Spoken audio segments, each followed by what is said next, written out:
My phone buzzed with Michael's usual text message at 6:47 p.m. on a Friday evening. Landed safely in Chicago. Long day of meetings tomorrow. Miss you already. Love you, beautiful. I smiled while reading it. The same warm feeling I'd experienced for 5 years whenever my husband sent his travel updates. Michael Stevens was nothing if not consistent about checking in during his business trips, which happened 15 days every month for his position as a regional sales manager at Pinnacle Technologies. What Michael didn't know was that I'd planned a surprise visit to Chicago for our anniversary weekend. I'd booked a flight, arranged to take Monday off work, and even coordinated with his assistant Rebecca to ensure I wouldn't interfere with his meeting schedule. The plan was simple. Show up at his hotel Saturday morning with coffee and croissants from that bakery he loved, spend the weekend exploring Chicago together, and fly home Sunday evening with memories that would last until his next business trip. My name is Zara Stevens, and I thought I knew everything about my husband's work routine after 5 years of marriage. Michael traveled to the same 6 cities on rotation: Chicago, Detroit, Atlanta, Phoenix, Denver, and Seattle. He always stayed at Marriott properties, always requested rooms on floors 7 through 10, and always texted me his room number within an hour of checking in. His expense reports, which I helped organize for tax purposes, showed a pattern of consistency that made his travel schedule predictable enough for me to plan this surprise. I arrived at Chicago O'Hare Saturday morning at 9:23 a.m., took the Blue Line downtown, and walked into the Marriott on Michigan Avenue carrying a bag of croissants from Molly's Bakery and 2 large coffees.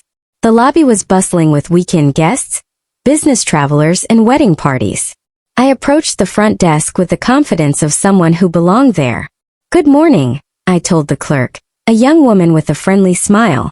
"I'm here to surprise my husband.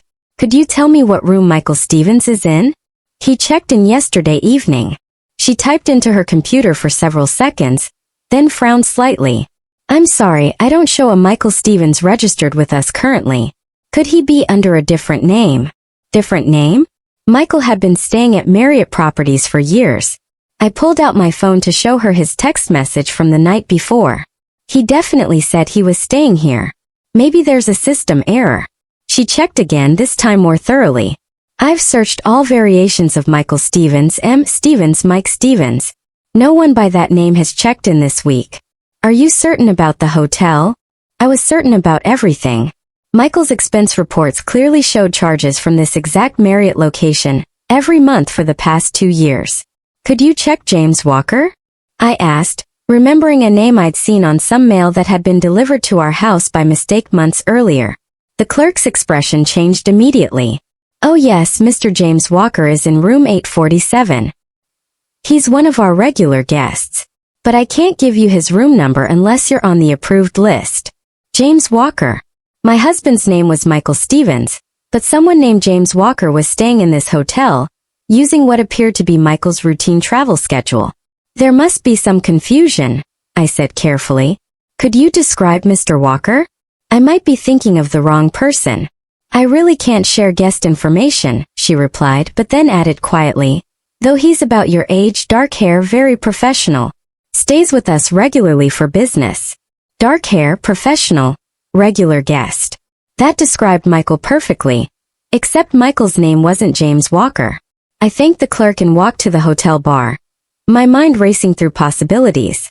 Mistaken identity, clerical error, computer glitch.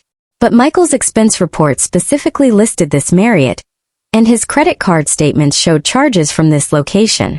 If he wasn't registered as Michael Stevens, but someone matching his description was registered as James Walker, then either there was an extraordinary coincidence happening, or my husband was using a false identity during his business travels.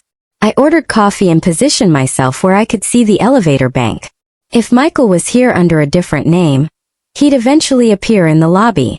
I'd recognize him immediately, and this confusion would resolve itself with an explanation that made sense.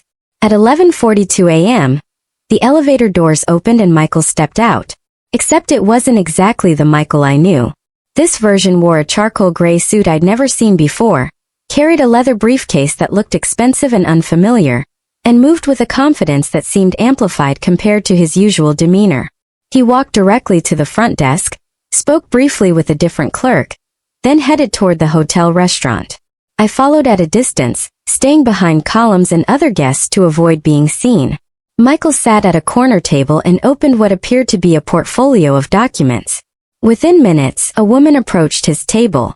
She was tall, blonde, professionally dressed, and clearly comfortable with him. They greeted each other with the familiarity of people who'd met many times before. From my position across the restaurant, I could see them reviewing documents, talking intensely, and behaving like business associates conducting serious negotiations. This matched Michael's usual explanation for his Chicago meetings. Except I'd never heard him mention working with a woman who matched this person's description, and his company directory didn't list any female executives in the Chicago region. I moved closer, trying to hear their conversation without being obvious. What I caught made my hands tremble around my coffee cup. "James, the quarterly projections look excellent," the woman was saying. "Your territory expansion is ahead of schedule, and the client retention numbers are the best we've seen." "James." She called him James.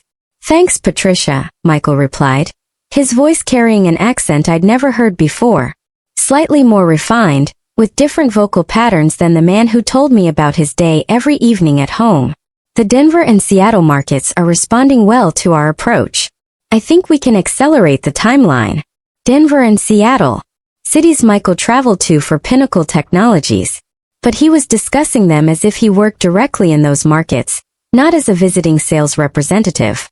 I watched this conversation for 27 minutes, documenting every detail. Michael's body language was different, more authoritative. His facial expressions seemed sharper, more focused. Even his posture was subtly changed, like he was wearing a personality that fit differently than the one I knew at home. When their meeting concluded, Patricia handed him a business card and said, "James, I'll have the contracts ready for your review next month. Same time, same place." "Perfect, Patricia.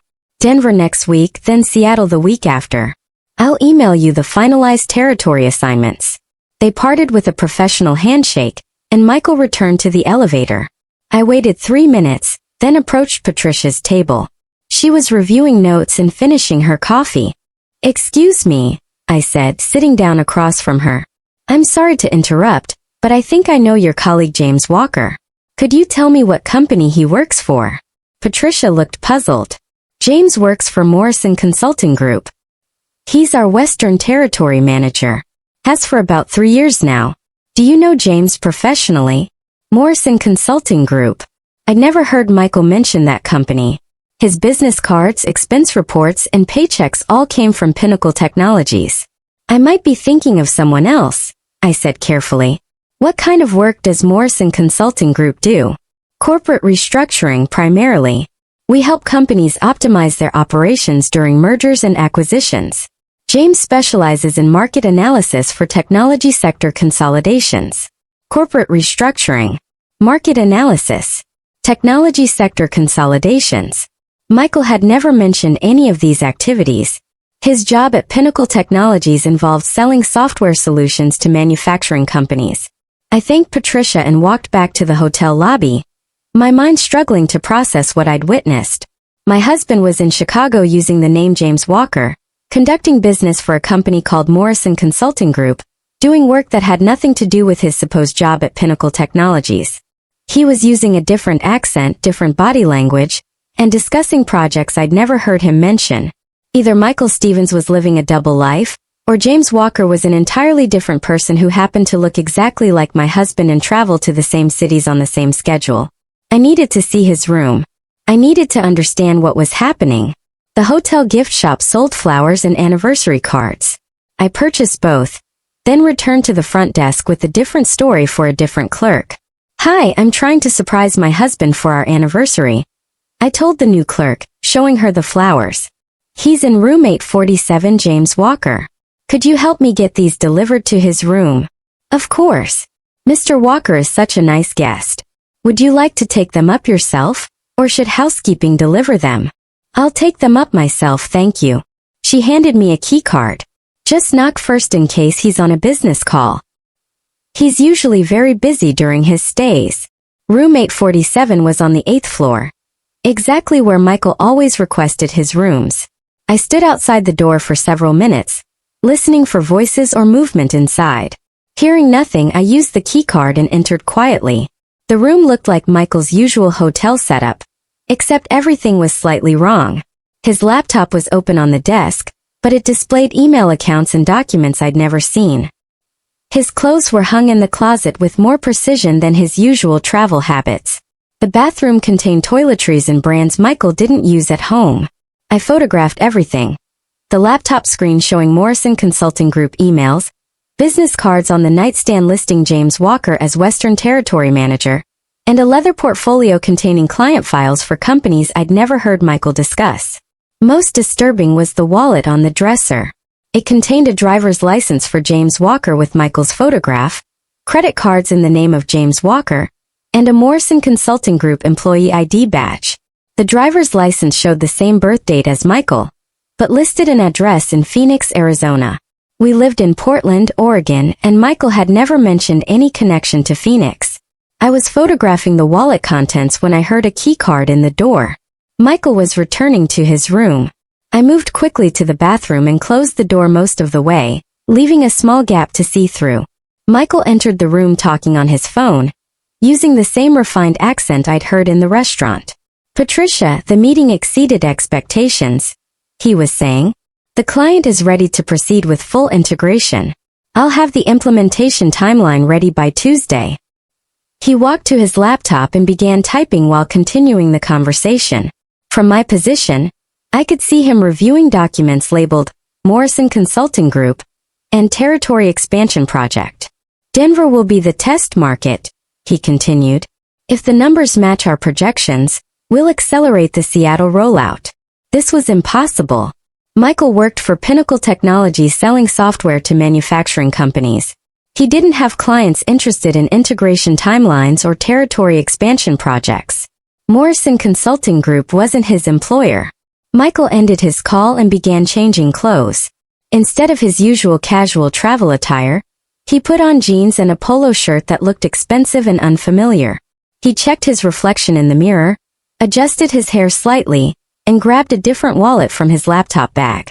This wallet contained Michael Stevens' identification and credit cards. He was switching identities like changing clothes. My phone vibrated with a text message from Michael. "Chicago meeting's going well. Probably working late tonight. Missing my beautiful wife. Can't wait to get home Sunday."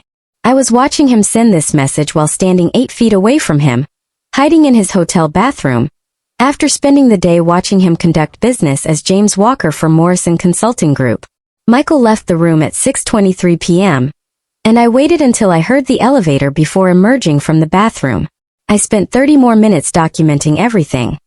Photographing business documents, copying email addresses from his laptop, and noting every detail that differed from the Michael Stevens I thought I knew.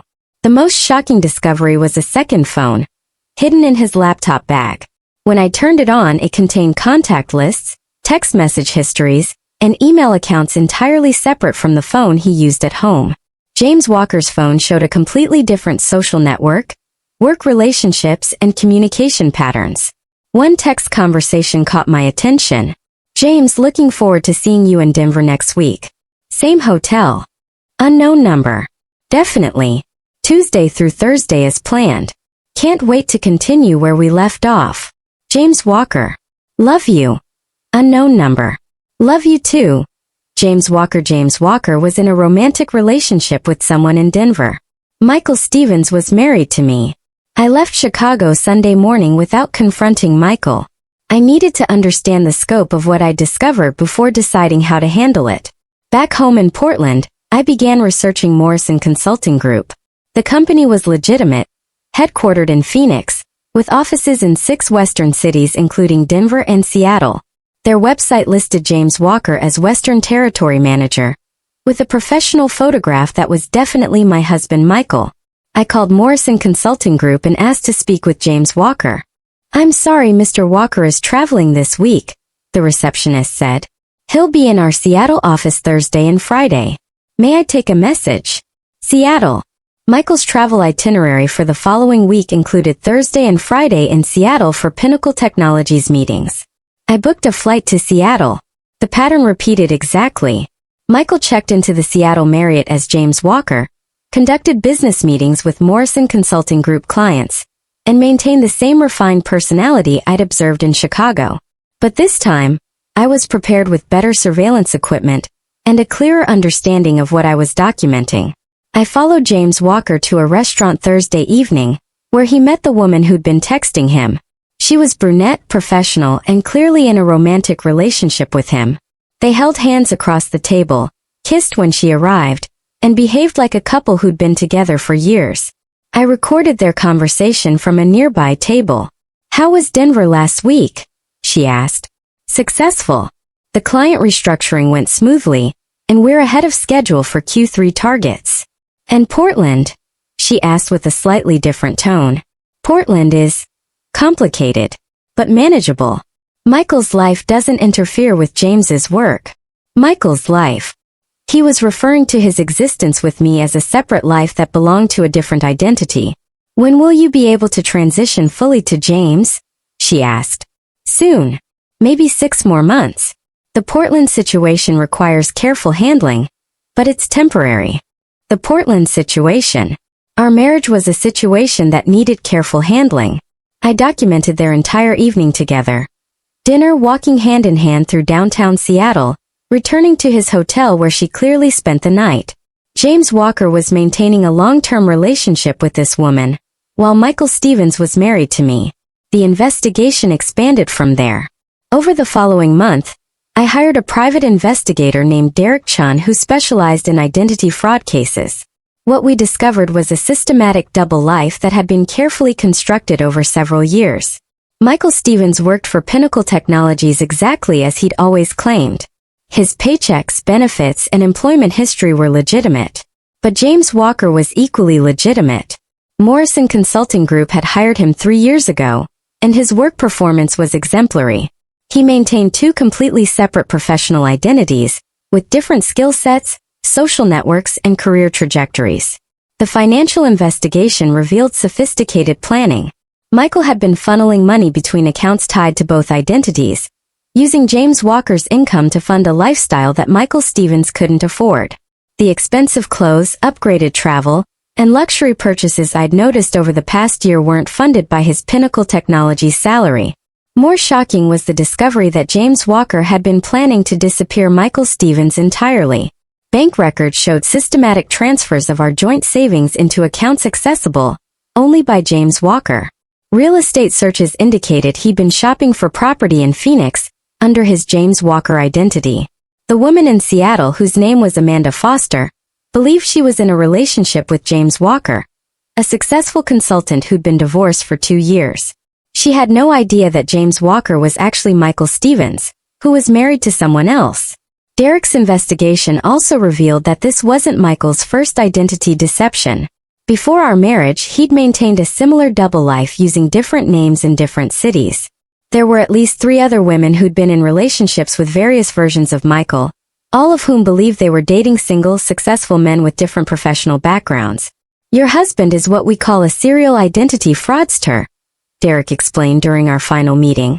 "He creates false personas to conduct parallel relationships and careers. Usually, these cases involve financial motivations, but Michael seems to be driven by psychological needs for multiple identities." I sat in Derek's office reviewing 5 years of deception documented in photographs, financial records, and witness statements. Michael hadn't just been unfaithful. He'd been living as a completely different person for the majority of our marriage. "What are my legal options?" I asked. "Identity fraud, bigamy if he married anyone else, financial fraud for the money transfers, and potentially tax evasion depending on how he reported his dual incomes." The confrontation happened on a Tuesday evening when Michael returned from a supposed business trip to Denver. I was sitting at our kitchen table with printed copies of every piece of evidence Derek had gathered. "How was Denver?" I asked when he walked through the door. "Productive meetings. Sealed the Morrison account finally." "Tell me about the Morrison account, Michael." He looked at me carefully, perhaps sensing something different in my tone. "Just routine software implementation. Nothing too exciting." I placed a photograph on the table. It showed James Walker conducting a business meeting with Morrison Consulting Group executives. "Try again, James." Michael's face went completely white. He stared at the photograph for nearly a minute without speaking. Zara, I can explain. I'm sure you can. James Walker has been very successful at Morrison Consulting Group. Amanda Foster seems to think highly of him. Michael sat down slowly across from me. How long have you known? Long enough to document 5 years of systematic fraud. Long enough to involve law enforcement. Long enough to freeze all accounts tied to both of your identities. It wasn't supposed to happen like this, he said quietly. How was it supposed to happen, Michael? Were you going to disappear? Stage an accident? Or just stop coming home from business trips? I was going to tell you. After I established James's career more fully, I was going to explain that Michael needed to travel more for work, gradually transition. Transition into what? You were planning to erase Michael Stevens entirely. Michael looked around our kitchen, perhaps seeing it clearly for the first time as something that belonged to his false identity rather than his real life. James is who I really am, he said finally. Michael was always temporary. Michael has been married to me for 5 years. James has been defrauding the IRS, conducting bigamous relationships, and stealing money from joint accounts. Zara, please. If you could understand what it's like to feel trapped in the wrong identity. I understand exactly what it's like, I replied. I've been married to the wrong identity for 5 years. The legal proceedings unfolded over 8 months. Michael's identity fraud was so extensive that federal prosecutors took over the case. He'd been filing separate tax returns for both identities, hiding income, and conducting business under false pretenses across state lines. Morrison Consulting Group terminated James Walker immediately upon learning his identity was fraudulent. Pinnacle Technologies kept Michael Stevens employed during the investigation, but his security clearance was revoked. Amanda Foster testified against him after learning that their entire relationship had been based on false identity. 2 other women from previous relationships came forward with similar stories. Michael received a federal sentence of 4 years with mandatory restitution to cover the financial damages from his identity fraud. I received a divorce settlement that included recovery of all money he transferred to James Walker accounts. But the most valuable thing I received was clarity about the difference between loving someone and loving the performance of someone. For 5 years I'd been married to a character Michael was playing, not to the person he actually was. I rebuilt my life with the same systematic approach Michael had used to construct his deceptions, except my foundation was honesty rather than fraud. Within 2 years, I'd started my own consulting business helping other women identify financial deception in relationships. My experience recognizing the signs of systematic identity fraud became expertise that helped dozens of women protect themselves from similar deceptions. The business grew because I understood something Michael never did. Authentic relationships create more value than elaborate deceptions. Every client who hired me knew I'd survived and exposed one of the most sophisticated identity fraud schemes prosecutors had seen. I kept one reminder of those 5 years. Michael's James Walker driver's license, not as a memento of betrayal, but as proof that people who create false identities eventually get caught by their own contradictions. Sometimes the most expensive education comes from learning that the person you marry doesn't actually exist. Michael taught me that lesson, and then taught the justice system that identity fraud always costs more than identity honesty.